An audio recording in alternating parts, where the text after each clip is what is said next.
will talk to you about sharing economy and the impact this can have in our industry. The objective is to see if what we are doing cannot be disrupted as it has been done in other industries. Think about taxis, think about hotels, think about DVD. They sometimes or do not exist anymore or are terribly at risk. I want to see if in insurance we could be in the same situation. But before that, I would like to show you a video.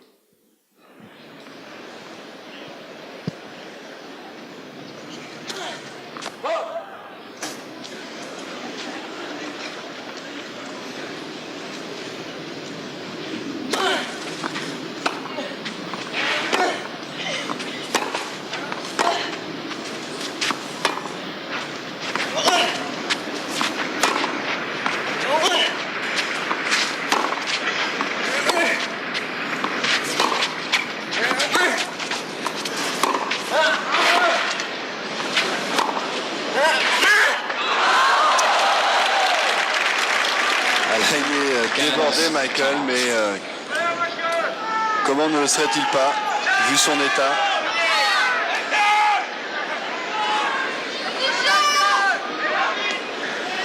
« 15-30 »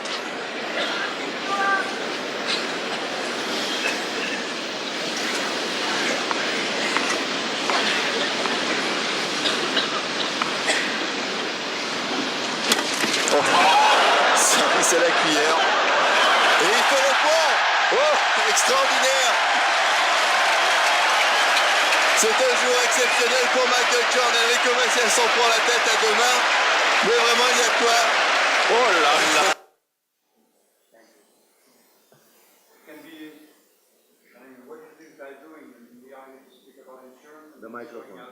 The microphone, please. What is this guy doing? We are here to talk about insurance, and this guy comes here with a tennis match. But this is the question. But first, just before that, just for you to know, my dream was to become a tennis player. I was not good enough. I trained, but then I had to transfer myself to the insurance. But anyway, I was inspired by a guy like that. 16 years old, playing his first Grand Slam against Ivan Lendl, who was number one. Ivan Lendl had already won 3 times Roland Garros, and comes this young chap. So the question is, what's happening? Are we against people doing the same thing as we are doing, but playing differently, serving differently?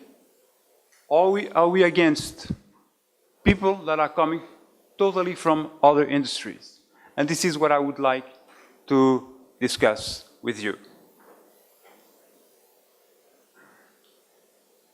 My presentation will go with 3 elements. What are we talking about?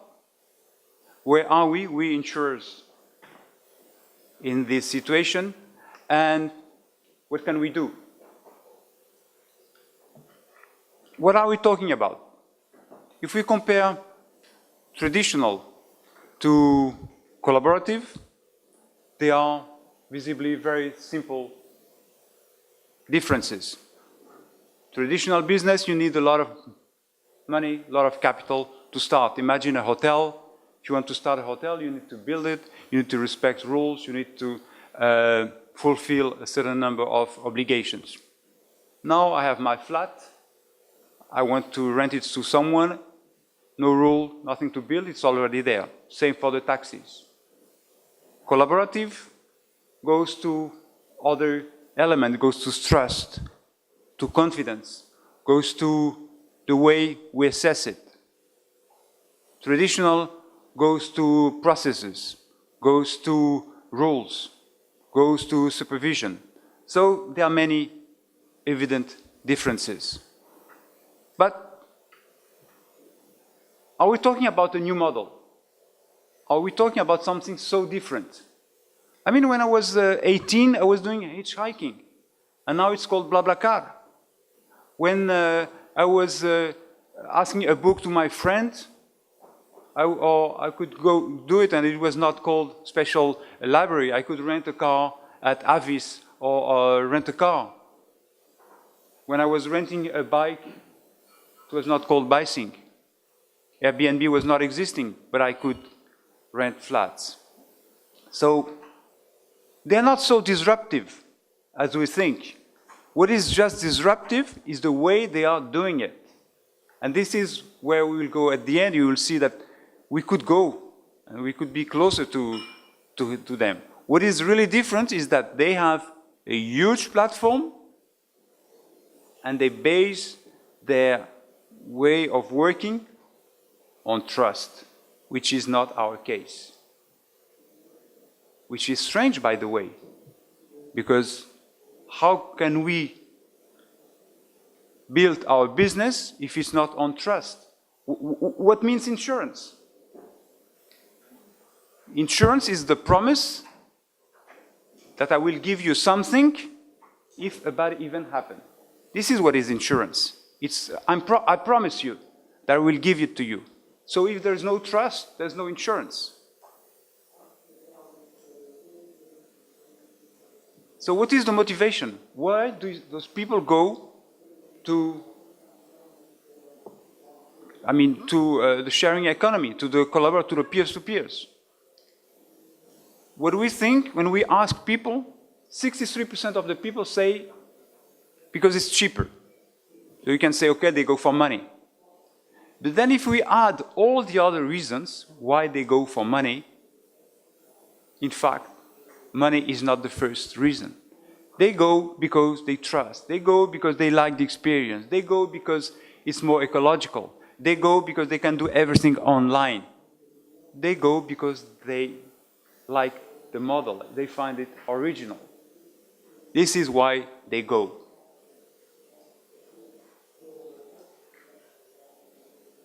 In this case, where are we? Where are we insurance companies, in this move? You see the little baby. You see all the others. DVD, they are on the decline. Some are extremely mature regarding car rental, book rental. I'm afraid we are just a baby. We are just starting. We are really at the very beginning in this trend. And by the way, we have few experiences. You spoke about them, but we are really at the very beginning of that.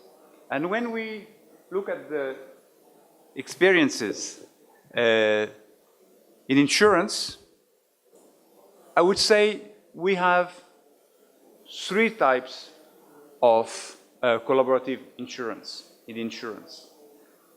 We have group purchase, and I will give you a specific example. People decide to go together to get a better deal. Very simple. We have people who decided to go for a combination between traditional and collaborative. And then you have people saying, well, we'll go till the end and do self-insurance. Let's start with the first example. Some of you probably know this company called Bought by Many. What is Bought by Many? Bought by Many is a large broker in the UK. They put together very small niche of people. Say, well, we are diabetics and we want a travel insurance. So they try to find all the people having diabetes who want a travel insurance. And by doing this, they can group quite a large number of people, and this large number of people, of course, they get a better deal. But it's not only that. They put these people together by creating forums, by creating groups of discussion. And all these people, of course, they get a better deal for their travel insurance. But as well, they find that they have a lot of other things in common. And by themselves, thanks to that, they go to insure their house, they go to insure their health, they go to insure their life. And those small groups are sometimes extremely narrow. There is a group of owners of dash hunters. I don't know if you know what is a dash hunter. Dash hunter is this very small dog with a big nose.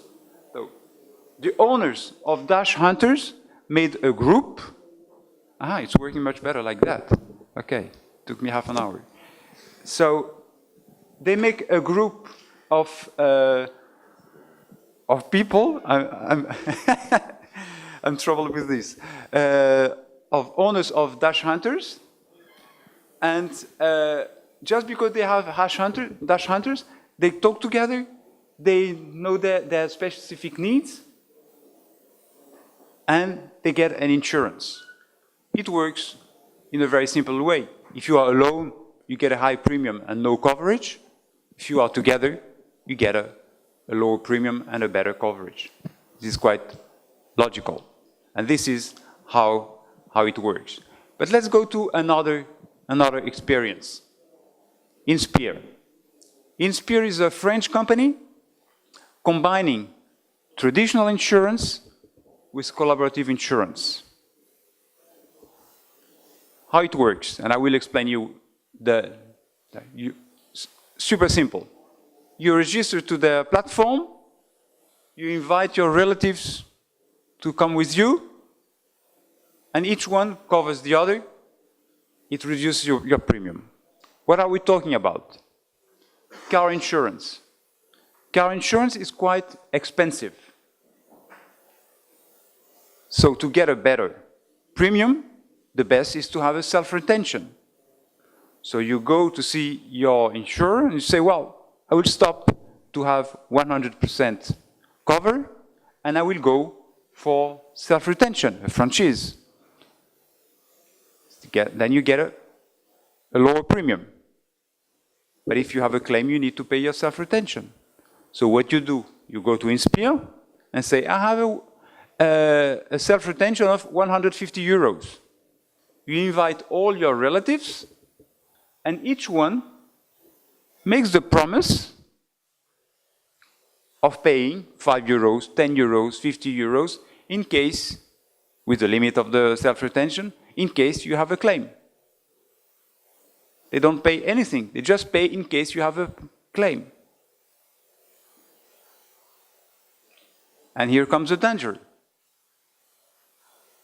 Imagine, with such a model, someone tomorrow says, you know what? Insurance is a promise. I will make insurance without premium. We don't pay premium anymore. Just make insurance. No premium. By the way, no jobs. We just lost our jobs. No premium. We will have 1,000 people to insure ourselves. They will give the promise that if we have a claim, they will pay. Can you imagine that? We found that the airplanes, the guys who invented EasyJet, Vueling, and all those low-cost companies, we found that they were extremely innovative. Nothing. I will make the insurance without premium, 0 premium. Okay. Let's go to the other model. And this one is a full, totally collaborative. In this case, it's different. I have my house, cost 1 million. I evaluate my house 1 million and I ask for insurance. The platform puts me in contact with, let's say, 1,000 people. All these people say, well, I invest 1,000. In case there's a claim, I will lose my investment. But in case it works, this money will be invested in kind of type of hedge funds, and I will get more. So in one side, I have one guy who wants to insure his house, and in another side, I have one guy who wants to invest 1,000 euros, 10,000 people investing 1,000 euros. And this, if there's no claim, then this one gets the money back with the interest, And if there is a claim, this one loses the money and this one gets the claim. This is the model. So the thing is that this guy, in fact, in this case, there's no, the premium does not go exactly to the insurance company. There's no intermediary. Everything is done by the people. We are close to the no premium.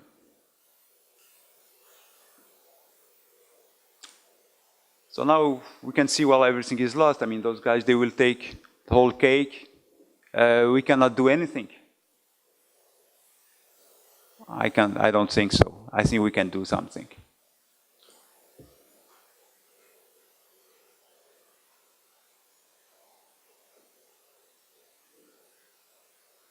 Easy to follow where you were going with this. So it was a good website. I enjoyed it. Well, it would be nice. It would be nice if people looked like they'd worked hard all their lives, instead of lived in a spa. We're talking about something ending. If we already know how bad that is, but maybe not use such heavy words along with it. Just the negativity about it. Maybe use some more positive words. I don't know what's better for me. So I need to talk to somebody who knows the insurance policies inside and out. And I want a person, not a website, to talk to when it comes to insurance. It's long. I have 2 kids. I don't have time to sit down. I want to read a magazine. I don't want to sit down and read through all this stuff. If I have 10, 15 minutes to sit down with a cup of tea, this isn't what I want to read through. So 1 page, bulleted, straight to the point. Old people? Oh, one young guy. There we go. But that's it. It doesn't really speak to people of my generation to say they're talking about us. When you look at this, you don't think they're talking about us.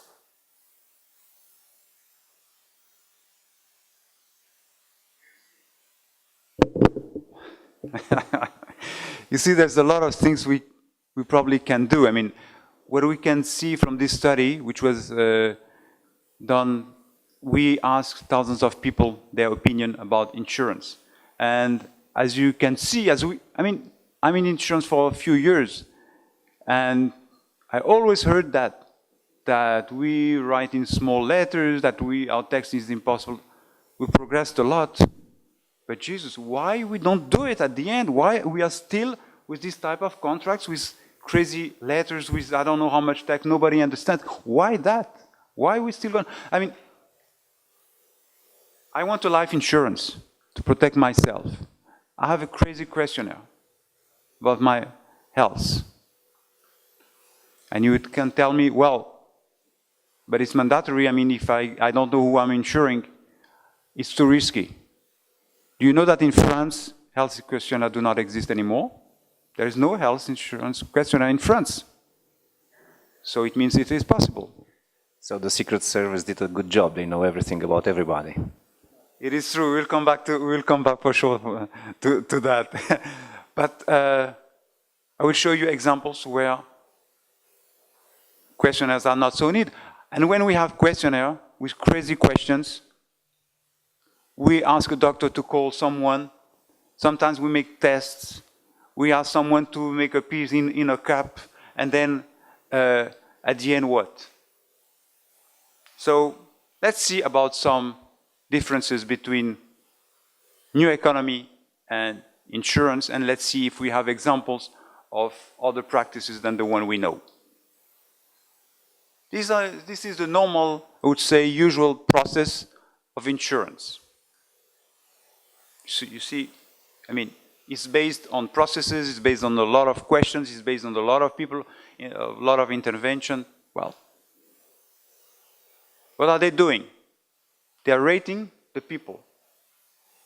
Well, it was nice to go to this guy. Let's see, look at this guy, Montaver. Montaver is a guy who has a flat in Barcelona. He's renting his flat. And why shall I go to Montaver? Because Montaver is a nice guy. Everybody's saying that he's a nice guy, and I want to go to him. And by the way, TripAdvisor. Now we go more to a hotel because there is an advice on TripAdvisor than something else. But I would say the good news is that someone in China did that. There is a company in China which is called CareVoice. This company invented a way of assessing the doctors and all the experiences you can have in a hospital. And you can give few stars and make a comment. So I am insured at AXA. AXA sends me to the doctor of its network. I don't pay because I have my AXA card. And when I get out, I immediately go to my smartphone and I say, well, I had the Dr. Chang, and by the way, he was extremely good. He did this and that. Well, nice experience with AXA. Prudential, for example, uses something you probably know, which is the gamification. But different games. Say, well, you want to be insured, make a simulation, but not a simulation, how much money do you want? You have 10,000 capital, you want 100,000 capital at the end. No. You as a father, what's happening? You have to take your kids at school. You are giving them tennis lessons, math lessons. Sometimes during the weekend you are a cook, etc., etc. If you are not here anymore, all that has a cost. All that needs to be transferred into money to find a nanny to take care of the kids, to find someone to take them to school. All that means money. This is gamification. Gamification is as well, you are living today in Paris. Imagine you go to Lisbon. What's happening? Maybe you don't need as much money. So they make a game to see what's your need. La Caixa, which is the largest Spanish bank based in Catalonia, in Barcelona, gives for you as a customer free entrance to a lot of festivals, a lot of cinemas. Nothing original, but at least it makes you closer. This is an interesting case. India First was created in 2010, so it's a very young company. We are in India. I know there's a lot of people. There's one question to become a customer. Are you a smoker? Yes or no? And then you get your tariff. Do you know how many customers they have? 20 million. Can you imagine one of you saying, well, now I will insure all Romania? Boom. Every Romanian will be insured with me. The kids, the grandfather, everybody. 20 million. In 15 years. One question.